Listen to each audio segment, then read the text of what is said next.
여러분, 혹시 은행이나 증권사 창구에서 이런 말 들어보신 적 있으신가요? 고객님, 이 상품 연 7% 수익 나옵니다. 지금 가입하시면 비과세 혜택 받으실 수 있어요.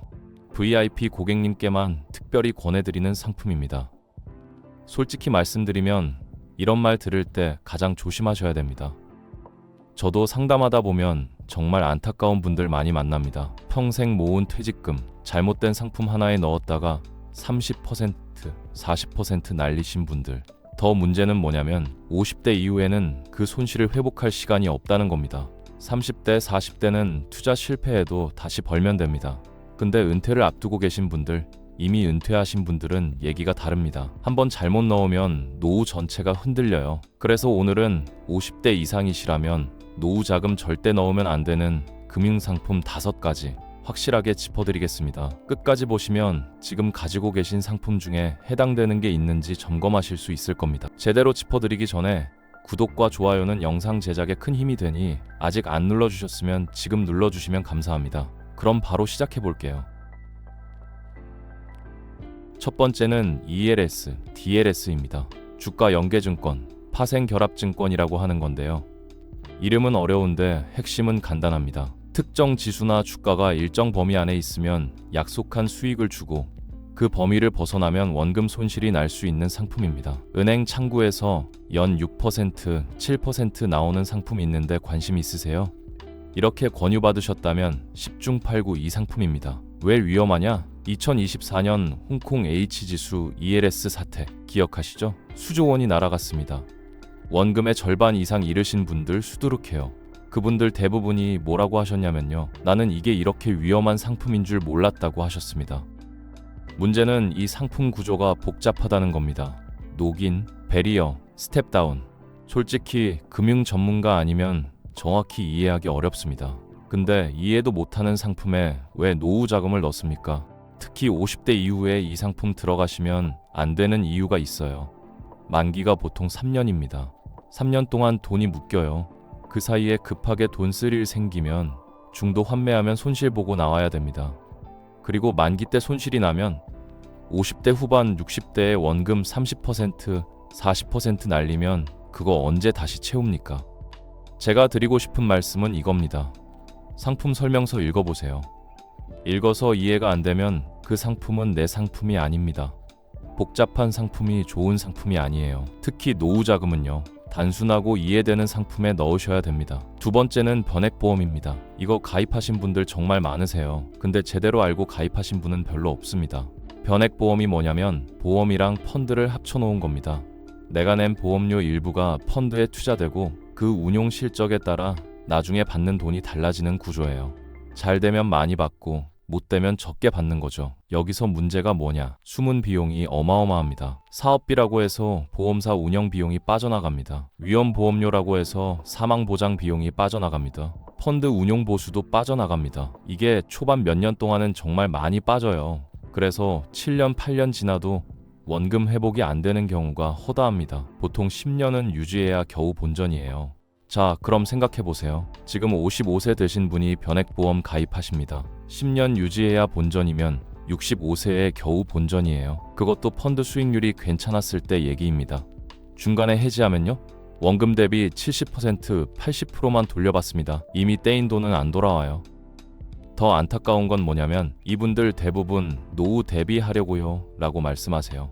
근데 노후 대비용으로 변액보험은 최악의 선택입니다.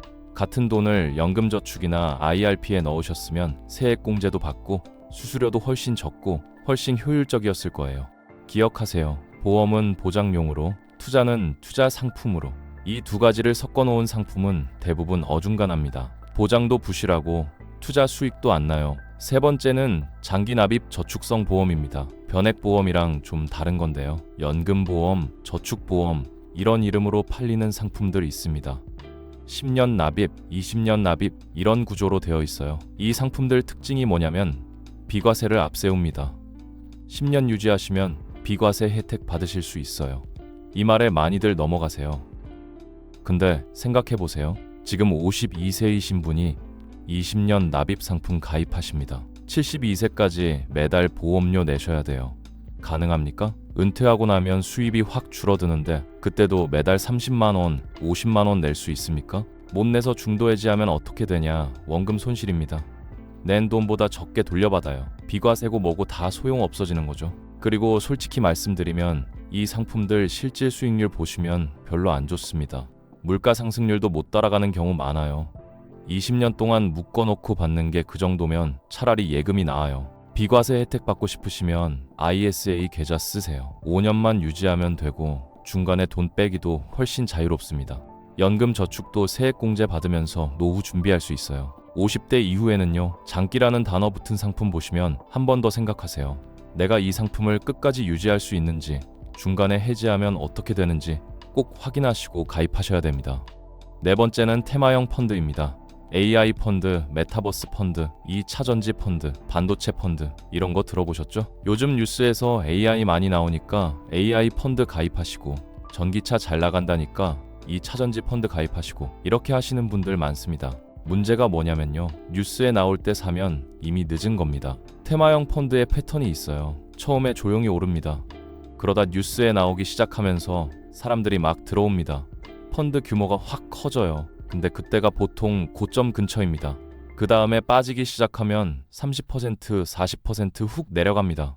뒤늦게 들어가신 분들은 고점에 물려서 몇 년 동안 손실 상태로 가지고 계셔야 돼요. 젊은 분들이야 언젠간 오르겠지 하고 기다릴 수 있습니다. 근데 은퇴 앞둔 분들, 은퇴하신 분들이 30% 손실 난 펀드 들고 3년, 5년 기다리실 수 있습니까? 그리고 테마형 펀드는 변동성이 큽니다. 오를 때도 확 오르지만 빠질 때도 확 빠져요. 노후 자금은 이런 상품에 넣으시면 안 됩니다. 노후 자금은 지키는 게 먼저예요. 불리는 건 그 다음입니다. 테마 투자하고 싶으시면요, 여유 자금으로 하세요. 없어져도 노후에 지장 없는 돈으로. 노후 자금의 핵심은 절대로 페마 펀드에 넣으시면 안 됩니다. 마지막 다섯 번째는 사모펀드, 그리고 비상장 투자입니다. 이게 제일 위험합니다. 라임 사태 기억하시죠? 옵티머스 사태 기억하시죠? 수천억이 증발했습니다. 투자하신 분들 원금 거의 못 돌려받으셨어요. 그분들 중에 퇴직금 전부 넣으신 분들, 노후 자금 다 넣으신 분들 계셨습니다. 노후가 통째로 날아간 거예요. 사모펀드는 공모펀드랑 다릅니다. 규제가 느슨해요. 정보 공개도 덜합니다. 뭘 어디에 투자하는지 일반인은 알기 어려워요. 그래서 문제가 생겨도 뒤늦게 알게 되는 경우가 많습니다. 근데 이런 상품이 왜 팔리냐? VIP 고객님께만 특별히 권해드립니다. 이 말 때문입니다. 솔직히 기분 좋잖아요. 나를 특별한 고객으로 대우해주는 것 같고 남들은 못하는 투자 기회를 얻는 것 같고. 근데요, 이게 가장 위험한 신호입니다. 왜 특별히 권하겠습니까? 아무나 안 사니까요. 위험한 상품이니까 찾아가서 팔아야 되는 거예요. 정말 좋은 상품이면 굳이 특별히 권할 필요가 없습니다. 사모펀드는 예금자 보호도 안 됩니다.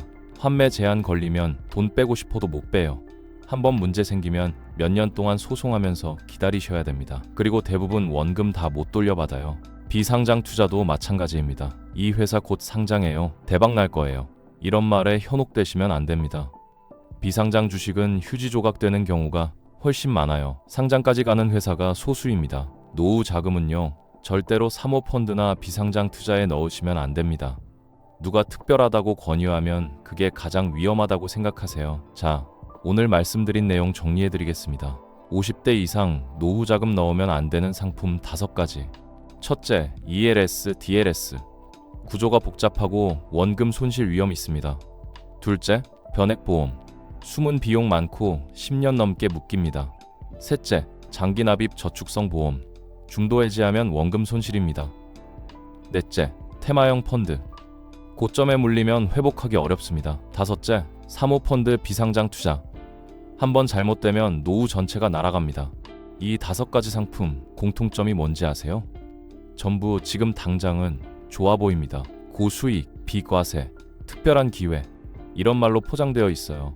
근데 노후 자금은요, 지금 좋아 보이는 게 아니라 나중에도 안전한 게 중요합니다. 상품 고르실 때 이것만 기억하세요. 구조가 복잡하면 피하세요. 10년 이상 묶이면 피하세요. 원금 손실 가능성 있으면 피하세요. 특별하다고 권유하면 의심하세요. 50대 이후 노후 자금은요, 불리는 것보다 지키는 게 먼저입니다. 20대, 30대는 공격적으로 투자해도 됩니다. 실패해도 다시 벌 시간이 있으니까요.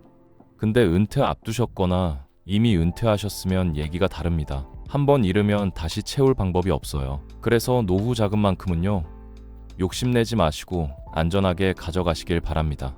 오늘 영상 보시면서 나 이거 가입했는데 하신 분들 계실 겁니다. 그러시면 지금 가지고 계신 상품 한번 점검해 보세요. 아직 초반이면 손해보더라도 빠져나오는 게 나을 수도 있고, 어느 정도 유지하셨으면 끝까지 가시는 게 나을 수도 있습니다. 상황에 따라 다르니까 전문가 상담 한번 받아보시는 것도 방법입니다. 다음 영상에서는 반대로 50대 이후에 안전하게 넣어도 되는 상품 알려드리겠습니다. 궁금하신 분들 구독하시고 기다려주세요. 오늘 영상 도움되셨으면 좋아요 한번 눌러주시고요. 주변에 은퇴 앞둔 분들 계시면 이 영상 공유해주세요. 잘못된 상품 하나 피하는 것만으로도 노후가 달라질 수 있습니다. 그럼 다음 영상에서 뵙겠습니다. 감사합니다.